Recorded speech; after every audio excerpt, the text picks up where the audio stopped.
안녕하십니까, 이희천입니다.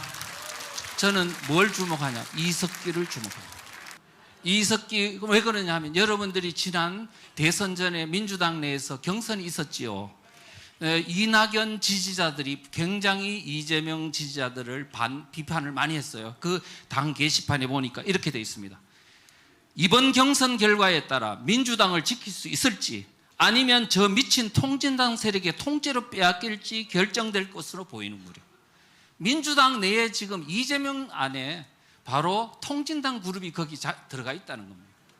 자, 그래서 이제 과거의 민주당이 아닌 겁니다. 그러면 도대체 통진당 그룹이 어떻게 민주당에 들어갔냐? 2013년도에 이제 아로 사건이 일어나고 그 여파로 통진당이 해산됐죠. 헌법재판소에 의해서요. 그 통진당을 깼는데 단지 안에 독약이 들어있는 것을 깼어요. 깼는데 독극물을 해체해야 되잖아. 그런데 그냥 단지만 깨놓고 버려둔 거야.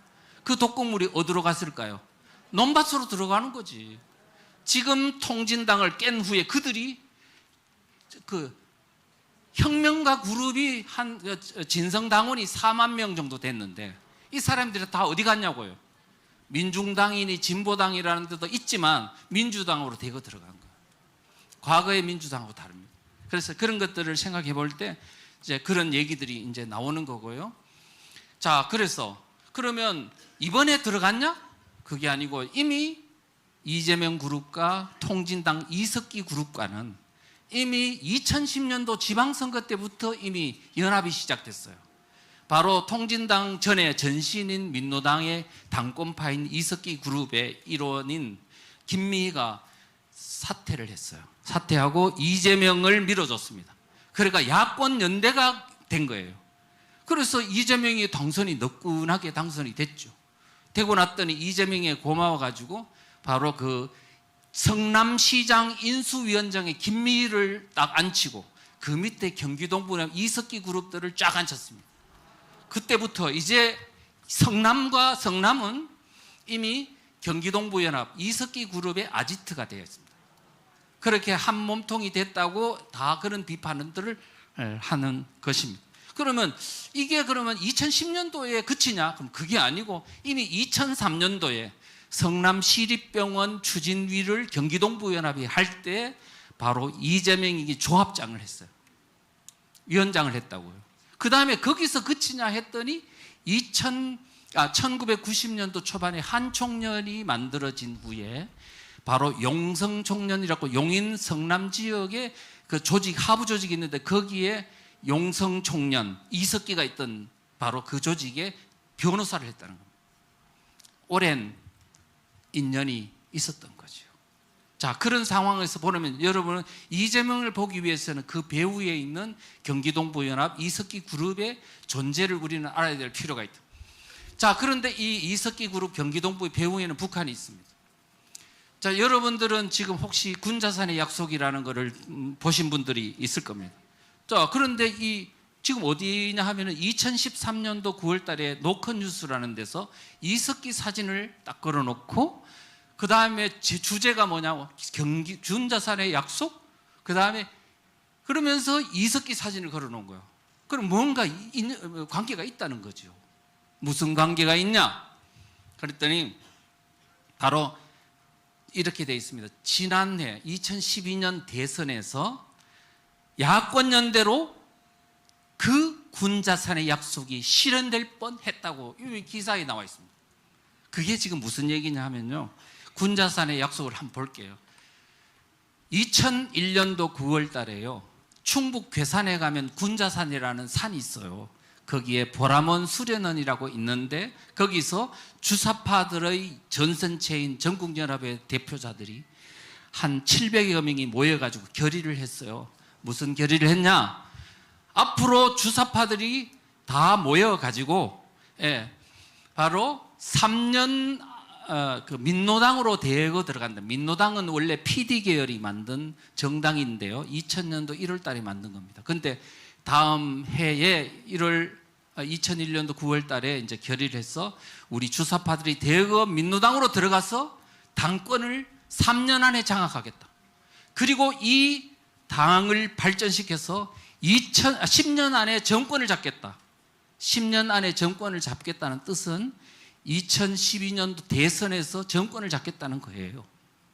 저는 그때 그걸 보고 아니 당권을 장악하는 것은 가능하겠지만 어떻게 국회의원 한 명도 없는 정당을 가지고 10년 안에 정권을 잡겠다는 거냐. 국민들이 지금 눈이 버럭 이렇게 잠자고 있는 것도 아닌데 어떻게 이게 정권을 잡을 수 있느냐라고 생각했는데요. 2012년 대선에서 내가 그 결과를 보고 너무너무 놀라고 충격을 받아서 잠을 이룰 수가 없었어요. 이야, 대단하구나. 그 능력이 결국 뭐냐? 바로 군자산에 약속을 하고 민노당으로 들어가서 당권을 장악하겠다는 그 주체를 누구를 염두에 둔 거냐 하면 이석기를 염두에 둔 거예요. 자, 그러면 그 내용을 보면요. 여러분들이 북한이 이석기의 정치 실권 장악을 지원하는 과정이 있는데요. 여러분들이 혹시 1심의 사건 들어보셨죠? 2006년도 10월 달에 적발된 사건이고 왕재산 사건은 2011년도 8월 달에 적발된 사건입니다. 그 다음에 충북 동지의 사건은 2021년도 작년 7월 달에 적발된 사건입니다. 이 세 개의 중요한 간첩단 사건에 공통분모가 있어요. 그게 뭐냐? 이석기입니다. 경기동부연합이라고. 그래서 이게 도대체 어떻게 된 거냐? 이제 그걸 한번 살펴볼 필요가 있어요. 2006년도 10월 달에 적발된 1심의 사건. 우리 그 당시에 국정원장이 김승규 국정원장이었습니다. 그분이 이제 국가관이 투철한 그런 반공적 의식을 가지고 있는 분인데 문재인 대통령에 의해서 국정원장이 임명이 됐죠. 들어보니까 이제 간첩 수사를 하라고 지시를 내렸고 그 다음에 수사국 직원들이 그걸 수사를 해서 바로 1심에 그 북한의 간첩망을 적발해서 이제 잡아냈습니다. 그 때문에 노무현 대통령으로 시키지도 않은 짓을 했다고 질책을 받으면서 쫓겨났습니다. 그런데 그때 그 사건 때문에요. 이제 그 실상이 다 드러났는데, 자, 여러 가지 중에 가장 중요한 대목은 어떻게 이석기를 민노당의 주도권을 장악하도록 했느냐는 부분입니다. 이제 그걸 살펴보면 2005년도 12월에 이제 북한의 대남 이제 지령이 내려오고 2006년도 초에 이제 이런 어떤 지령들을 실행하라고 지시를 내렸어요. 그런데 뭐라고 하냐면은 그 당시에요 이미 이 민노당 안에 간첩망을 심어가지고 그 사람들에 의해 가지고 민노당 내에 있는 주요 당직자 300명 명단과 진상 분석에 관한 자료를 다 북한에 올렸고 100만 페이지에 이르는 문서들을 정세 분석한 자료들을 북한에 올렸어요. 북한에서 대남 공작 기관에서는 이제 그때부터 민노당 내에 있는 모든 대표를 누구 시켜라, 사무총장 누구 시켜라, 북한의 접촉 창구를 누구로 해라, 이거 전부 다 리모트 컨트롤을 했어요. 자, 이렇게가 실제 그게 실행이 됐나 하니까 2006년도 초에 완전히 북한이 지령대로 주사파, 특히 경기동부연합, 이석기 그룹이 완전히 당권을 장악했습니다. 그 다음에 서울시당 쪽에도 다 서울 모임이 서울시당의 조직을 장악하라고 해서 그대로 다 실행이 됐습니다. 자, 그래서 이제 결국 북한의 지령대로 이석기 그룹이 민노당 당권을 완전히 장악한 건 2006년도입니다. 그런데 국민들은 까마득히 모르고 있었어요. 세월이 흘러가지고요. 이제 민노당의 당권을 장악한 그 상태에서 이제 2012년도 대선이 가까워오고 있습니다. 이제 북한의 공작이 어떻게 진행되느냐 하면 이렇게 됩니다. 자, 뭐냐 하면요. 이게 지금 왕재산 간첩단 사건이 언제 적발됐냐 하면 2011년도 8월 달에 적발이 돼 국정원에 의해서 적발이 돼 가지고 그게 다 까발려졌습니다. 그래서 북한에서 내려온 지령이 어떤 건지 다 들통이 난 그 사건이거든요. 자, 그런 사건인데 거기서 이렇게 되어 있습니다. 민노당을 중심으로 대통합 진보당을 구성하라. 그 구성은 2011년도 10월까지는 완성하라. 그 다음에 국민참여당, 노무현 세력을 다 참여시키되 노무현 때 잘못한 거를 반성하면 넣어줄게. 그 다음에 또 뭐냐면 그렇게 해서 대진보당을 완성한 후에는 민주당과 야권 연대해서 대선에 임해라 이렇게 나왔어요. 혹시 그거를 추진하다가 잘 모르겠거든 본사에 문의하라고 그랬어요. 북한에 문의하라고요. 지금 이와 같이 지금 대한민국의 정치판이 대선판을 북한에서 다 이게 기획하고 지금 하고 있었다는 사실인데, 우리 국민들은 이와 같은 대한민국에서 일어나고 있는 지하세계에서의 움직임에 너무 관심이 없는 거야. 되겠습니까? 안 되겠습니까? 저는요, 국정원 직원 출신이잖아요. 제가 뭐 직접 수사한 사람은 아니지만 저는 역사와 사상 분야를 직원들한테 가르치는 역할을 17년간 했습니다. 하면서 저는 많이 알고 있죠. 그런데 거기서 느끼는, 저는 본능적으로요, 항상 지상에서만 일어나고 있는 현상에 대해서 절대로 거기에 대해서 결론을 내리지 않습니다. 지하세계에서 움직이는 것을 항상 염두에 두고 생각을 하기 때문에 이렇다 저렇다 그렇게 이렇게 극단적으로 단정적으로 말하지 않습니다.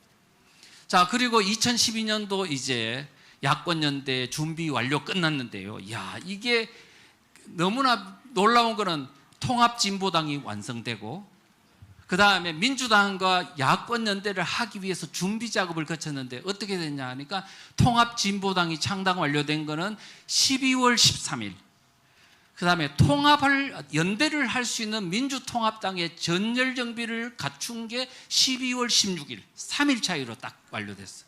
그리고 나서 가만히 있다가, 그런데 김정인이가 그랬어요. 이번 남한 총선 대선에 적극 개입해라, 이거 지시 내렸잖아요. 자, 그러고 나서 그 다음에 3월 달에 가만히 조용히 국회 식당에서 야권연대 결성식을 했습니다. 민주당 대표 한명숙, 통진당 대표 이정희 등이 이렇게 이렇게 야권연대 결성식을 했고, 그리고 총선에 임했습니다. 민주당이 많이 양보를 해서 통진당이 어떤 결과를 얻었냐, 아주 대단한 성과를 거뒀죠. 국회의원 13석, 거기에 이석기가 국회의원으로 당선됐습니다. 자, 그 다음에 국민 지지율이 10.3%, 국민 득표율 220만 표. 자, 이제 10%의 지지를 얻는 통진당과 문재인을 후보로 내세우는 민주당이 이제 야권연대를 했으니, 이제는 12월 대선 박근혜 후보가 나서는 그것은 이제 반드시 이기고 승리할 수밖에 없는 상황이었는데, 저는 그래서 대한민국은 이걸로 이제 끝장나는구나 싶었어요. 그랬는데 하나님께서 축복을 내려주셔가지고 대한민국이 불쌍히 여겨, 기독교인이 너무 많아서 이거는 처리가 좀 곤란해서 그러신지 통진당 내분 사태를 일으켰습니다. 그래가 5명이 구속됐습니다. 그 여세로 2, 3개월간 언론에서 계속 노출이 됐어요. 통진당 내부 상황에 대해서 국민들이 깜짝 놀라가지고 이건 민노당하고 똑같네? 그래가지고요, 그때 지지율이 떨어져서 10%에 이르던 지지율이 2, 3%까지 떨어지니까 민주당이 야권연대를 깨더라고요. 그래 문재인 혼자 단독으로 출마했습니다. 박근혜하고 붙었는데 혼자 출마를 하고 했음에도 불구하고요, 그 12월 19일 날 대선에서 오전에는 박근혜 후보를 이겼대요, 문재인 후보가. 그런데 오후에 막 그냥 대한민국의 노인들이 막 뛰쳐나온 거예요. 지팽이 짚고 나라 큰일 났다고. 그래가지고 겨우 골든크로스 일어나서 3% 차로 이겼습니다. 이와 같은 정말로 심각한 절체절명의 상황이 지나갔음에도 우리 많은 국민들은 아무 일이 없었는 것처럼, 정당에서도 선거의 여왕이 그냥 나서니까 이기는구나 생각하면서 방치하다가 결국은 그 임기를 채우지 못하고 끌어내리지는 불운한 사태와 겪고, 지금 대한민국이 이와 같은 지금 심각한 사태에 직면하게 됐습니다. 그래서 우리가 지금 여러분이 통진당과 민주당이 공동정부를 구성했다면, 아니 그 통진당 내분 사태가 없었으면 공동정부가 구성됐을 거 아닙니까? 자, 그러면 누가 주도권을 잡았을까? 민주당이 잡았을 것 같죠? 통진당입니다. 통진당의 당권파가 그중에 수장이 누구예요? 이석기잖아. 이석기가 사실 실권을 잡는 거였어요. 그러면 대한민국 북한하고 연방제 통일은 그냥 가는 거죠. 문재인의 의식으로 볼 때도. 이와 같은 일이 있었는데 자, 그러면 어떻게 그러면 통진당이 주도권을 잡는다고 생각하냐? 그랬더니 범민련에서 주장한 내용들을 보면 알잖아요. 민주당을 견인하라. 통진당이 보십시오. 민노총, 정교조 모든 1,500개, 1,800개 좌파단체가 다 통진당하고 다 연결이 돼 있고요. 민주당하고 한테 연대되어 있는 게 아니었습니다. 그러니까 뭐냐면 결국 통진당은 북한하고 또 연결이 돼 있었잖아요. 그렇기 때문에 결국은 민주당을 견인 이끌어가는 주체는 누구다? 통진당이다. 통진당의 당권파는 누구다? 경기동부연합이다. 경기동부연합의 주모자는 누구다? 이석기다. 대한민국 이석기가 통치하는 나라가 될 뻔했어요. 그런데 왜 그런데 여기서도 있어요. 그때 되면은 결국 그렇더라도 통진당과 민주당의 공동정부를 구성하는 거잖아요. 그런데 지금은 어떠냐? 이제 경기동부연합의 단독 정권이 될 위기에 처했습니다. 여러분들께서는 이석기가 9년 동안 교도소에 있었으니까 힘이 없는 줄 알죠. 지금 그 세력이 용인 성남 지역에 그치지 않고 전국에 다 퍼져 있고, 이제 그 성남시의 지원 영향으로 이제 경제적인 어떤 힘과 모든 것들을 토대로 해가지고 대한민국을 지금 좌지우지하는 정치 권력으로 컸습니다. 이재명 그룹이 그들하고 연계되어 있죠. 민노총이 그들의 손아귀에 들어갔습니다. 이제 대한민국은요, 그들의 손아귀에서 벗어날 수 없습니다. 현재 상태로 그냥 간다면 대한민국은 생존이 불가능합니다. 자, 그러면요, 지금 충북 동지회가 작년 7월 달에 적발이 됐는데, 그 충북 동지회 사건이 중요한 게 아니고 지금 밝혀지지 않은 많은 지하당 간첩 조직이 있는 거잖아요. 그러면 충북 동지회만 보더라도 이미 어떻게 지금 지난 대선 때 이 사람들이 노력했는가를 알 수 있다는 거예요. 뭐라고 되어 있냐면 충북 동지회에서 북한에다가 문해학 교류국에다가 통신문을 보냈는데 이렇게 되어 있습니다. 뭐라고 되어 있냐? 이 지사가 민주진보 개혁 세력의 대선 후보로 되도록 지원해달라. 북한 보고 지금 민주당 후보로 당선되도록 지원해달라고 북한한테 요청했어요. 자, 그랬더니 북한에서는 또 어떤 내용이 나왔냐 하니까 이재명이 대선 후보로 나오자면 아직 넘어야 될 산이 많다고 본다. 당선되면 회사에서, 그러니까 북한에 있는 공작기관에서 회사에서 바라는 통일 대통령이 될 수 있겠느냐 하는 문제도 아직 결론 내리기 어려우니 좀 기다려라. 그런데 기다렸는데 후보가 선정이 됐잖아요. 그건 북한에서 어떤 형태로든 결론을 내렸다는 거예요. 이렇게 생각해 보면 이제 대한민국은 그들의 북한의 손아귀에 지금 놀아나고 있는 상황이다. 이제 그렇게 볼 수가 있습니다. 자, 그리고 그 다음에 이재명과 경기동부연합 주도의 민노총이 이제 어떻게 연계되어 있는가 하는 건데, 이미 경기동부연합과의 연대 관계가 형성됐다는 뜻은 뭐냐면 이미 민노총 위원장이 지금 누구냐 하면 바로 경기동부연합의 양경수가 2020년 12월 달에 당선이 됨으로 인해서 이미 민노총은 그들의 손아귀에 이미 딱 들어가 버렸습니다. 그래서 지금 과거에 여러분이 알던 민노총과 다릅니다. 훨씬 더 상태가 나빠졌습니다. 박근혜 정부 때만 해도 민노총이요 60만 회원이었어요. 지금 얼마로 늘어났냐? 120만으로 늘어났어요. 어떻게 이렇게 늘어났냐 했더니 과거에는 민노총은요 대기업 노조, 공기업 노조, 그러니까 부자 노조지. 그런데 지금은 뭐냐면 저 밑바닥에 있는 아주 거친 사람들, 비정규직 노조, 택배 노조, 이런 사람들을 막 집어넣어가지고, 누가 집어넣냐? 경기동부연합이 다 집어넣은 거예요. 그래서 당선된 겁니다. 그래서 대기업 노조들이 지금 속속 민노총을 빠져나가고 있습니다. 이제 그들의 손아귀에 이 정도 들어갔다는, 그럼 만약에 여러분이 아시다시피 민노총이 이제 마을 단위에서 읍면동을 민노총이 장악한다면 이제 민노총은 대한민국의 마을이 경기동부연합이 장악당하는 사태에 이르게 된다. 어떻게 할 거냐는 거예요. 자, 그리고 이재명은 바로 이 양경수와 경기도지사 할 때 뭐냐면 협력 관계를 구축했습니다. 이런 것도 이런 건 이미 다 예견된 상황이지만 어떤 그런 면도 있다는 거.